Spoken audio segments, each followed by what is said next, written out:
Mr. President, as the leader has very ably pointed out, the Democrat obstruction when it comes to President Trump's nominees is reaching an unprecedented level. If you compare it to any past administration, he pointed out the number of nominees that President Obama was able to get and the way in which Republicans here in the Senate cooperated with him on his nominees. This state of affairs here in the Senate really is taking the obstructionism when it comes to trying to block even getting people into the administration, into their positions, to an entirely new level.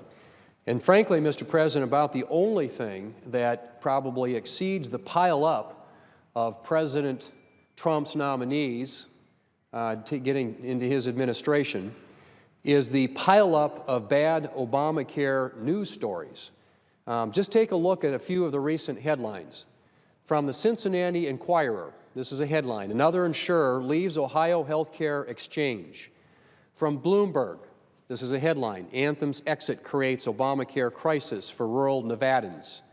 This is from the Washington Free Beacon: recent Obamacare insurer exits lead to 2 more counties with no choices.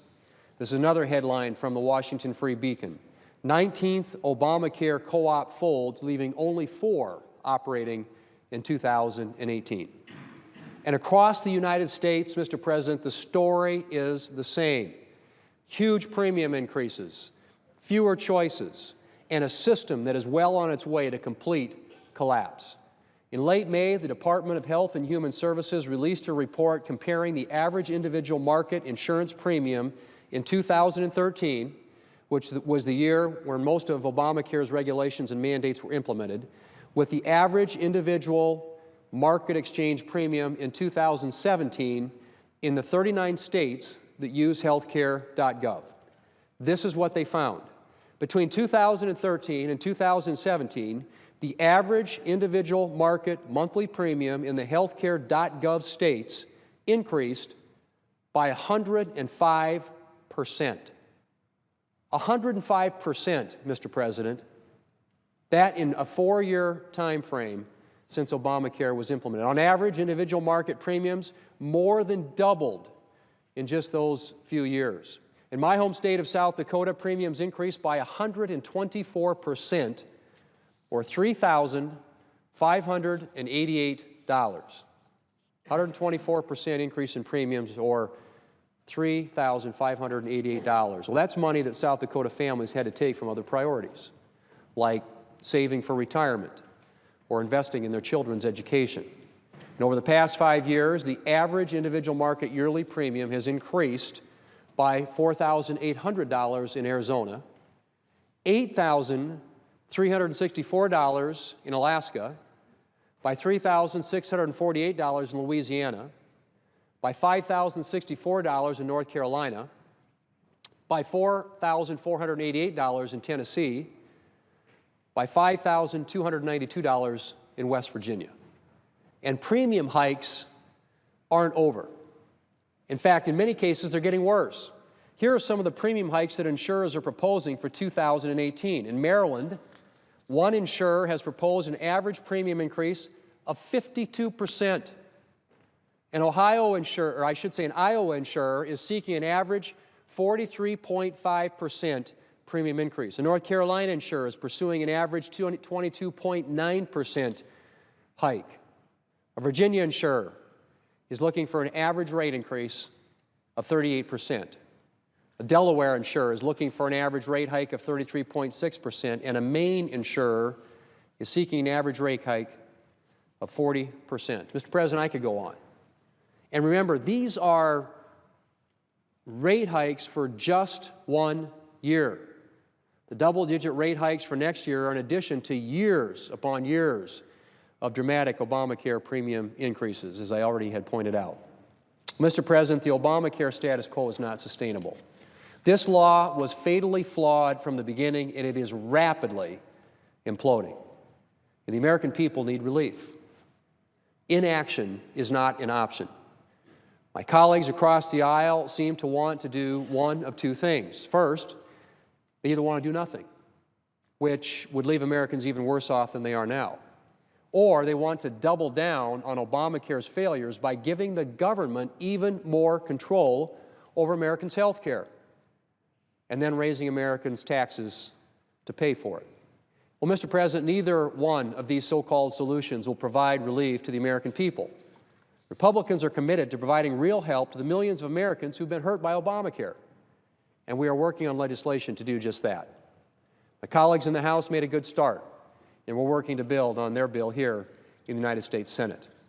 We are committed to helping to stabilize the collapsing insurance markets that have left millions of Americans with no options.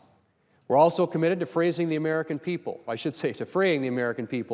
from the onerous Obamacare individual mandate, which requires Americans to purchase insurance that they may not want or can't afford. We're committed to improving the affordability of health insurance, which keeps getting more expensive under Obamacare. And we're committed to preserving access to care for Americans with pre-existing conditions. And we're committed to strengthening Medicaid for those who need it most by giving states more flexibility while ensuring that those who rely on this program don't have the rug pulled out from under them. Mr. President, the American people have suffered under Obamacare for long enough. It's time to give them some relief, and that's what we intend to do. Mr. President, I'd also like to take just a few minutes today to discuss the very serious threat posed by a nuclear-capable North Korea. Last week, on the 4th of July, North Korean leader Kim Jong-un took the latest and possibly most alarming step in his unwavering quest for a nuclear weapon by successfully testing an intercontinental ballistic missile. Estimates suggest that the missile tested had a range of more than 4,000 miles, which means it could reach Alaska. North Korea has not yet demonstrated the ability to arm these missiles with nuclear warheads, but that day may not be far off. North Korea's nuclear program has achieved a disturbing number of milestones in this year alone. Mr. President, the United States must do everything that we can to prevent a nuclear-capable North Korea, but we also must be prepared should Kim Jong-un put the final pieces together. And that starts with maintaining a credible military deterrence. This weekend's B-1 bomber flights were but a sliver of the response the United States could bring to bear in direct military engagement. General Terrence O'Shaughnessy, commander of Pacific Air Forces, said of the exercises, and I quote, "Let me be clear. If called upon, we are trained, equipped, and ready to unleash the full lethal capability of our allied air forces," end quote. Well, Mr. President, we need to make sure that we maintain that lethal capability. Congress has a key role to play here by making sure that we adequately fund our military and pass defense appropriations in a timely manner. While Kim Jong-un has not shown much of an inclination toward rationality, we need to keep emphatically reminding him that his regime would not survive a war on the Korean Peninsula. Mr. President, a robust and redundant defense is also an important component of the U.S. and allied response to North Korea. A key part of building our defenses should be a rigorous test schedule to inform research and development of anti-ballistic missile technology. It's true that some U.S. missile intercept tests have failed, but those setbacks have led to improvements. Some of our best men and women are working to keep us ahead of threats, and we must repeatedly and aggressively test intercept systems to ensure that they are effective. General John Hyten, the head of U.S. Strategic Command, has pointed out that our testing schedule for intercept systems lags behind the pace of North Korea's aggressive missile testing. Tuesday's successful THAAD missile defense system test against a simulated intermediate-ranged ballistic missile attack was a timely demonstration of this critical defense capability, and I hope that we can see further deployment of this promising system. Placing THAAD or the Aegis Ashore missile defense system in Japan would bolster frontline defenses against future North Korean missile launches. We should also increase information sharing and military cooperation in the area around the Korean Peninsula to ensure that sanctions are enforced. The joint maritime operations conducted by the U.S. Navy and Coast Guard and the Japanese Maritime Self-Defense Force are a good example of this cooperation. Mr. President, we must also examine how we've gotten to this state. For a so-called hermit kingdom, North Korea has made significant advancements while evading international sanctions.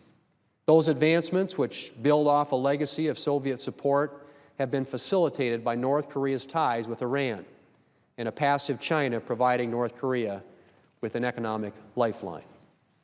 Not all the blame rests with China, but we know that President Xi has proved largely unwilling to curtail North Korea's agenda. Late last month, Treasury Secretary Steve Mnuchin announced sanctions on Chinese entities with financial ties to North Korea. This is a positive first step, but more can be done to target banking and front companies that serve as financial conduits for North Korea.